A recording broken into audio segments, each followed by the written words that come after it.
Hola, bienvenidos una vez más a Relatos en la Ventana. Hoy nos vamos a acercar a la literatura de Yuri Herrera, uno de los autores mexicanos contemporáneos más interesantes.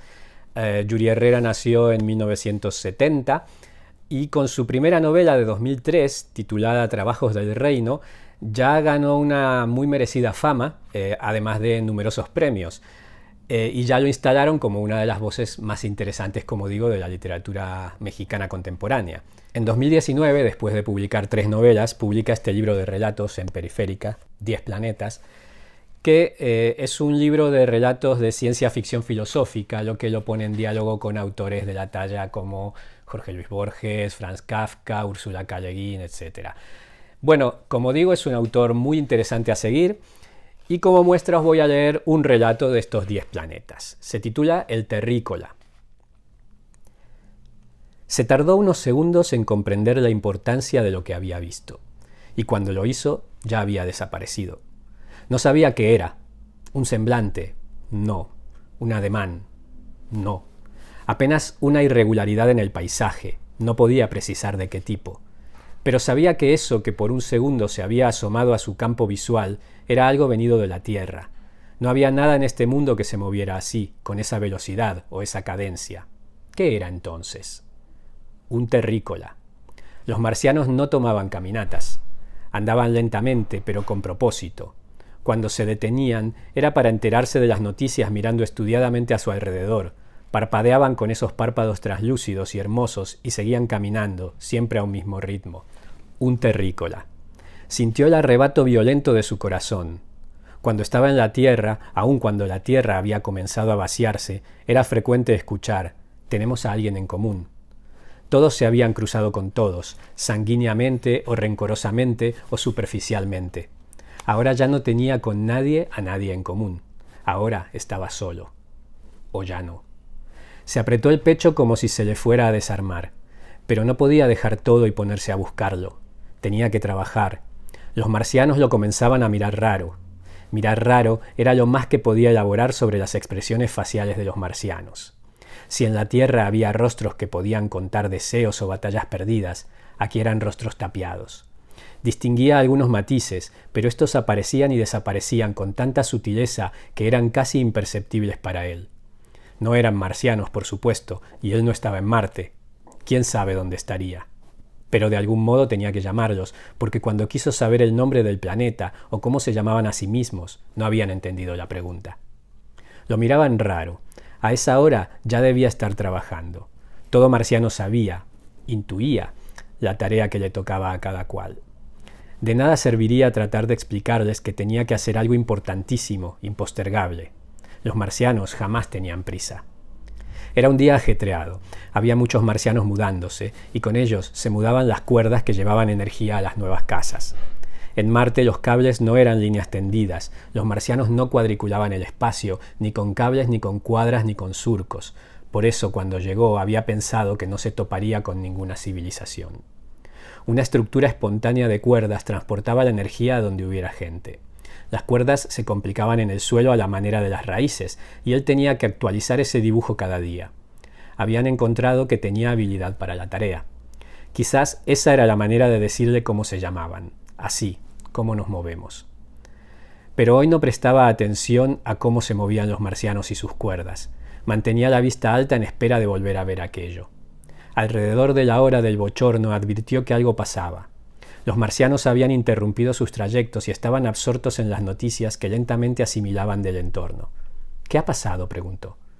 Él recién aprendía a leer el ambiente, así que tuvo que esperar a que un marciano le informara de que un volcán había hecho erupción del otro lado del planeta. Se había enterado mirando las nubes. Otro supo, por la manera en que se proyectaban las sombras, el lugar exacto en el que había sucedido. Si lo que él había visto era noticia, lo era solo para él. Al día siguiente tampoco se enteró de nada. Después de trabajar fue a hablar con un marciano que consideraba lo más cercano a un oficial de gobierno. En Marte no hay oficinas de gobierno. En Marte el Estado es más una serie de sobreentendidos que una serie de libros o de escritorios. Es la regularidad de los rituales, las reglas tácitas, las negociaciones apenas gesticuladas. Este marciano en particular pasaba los días sentado en una roca leyendo el ambiente, enterándose de todo, pero sin poner su centro de interés en ningún punto definido.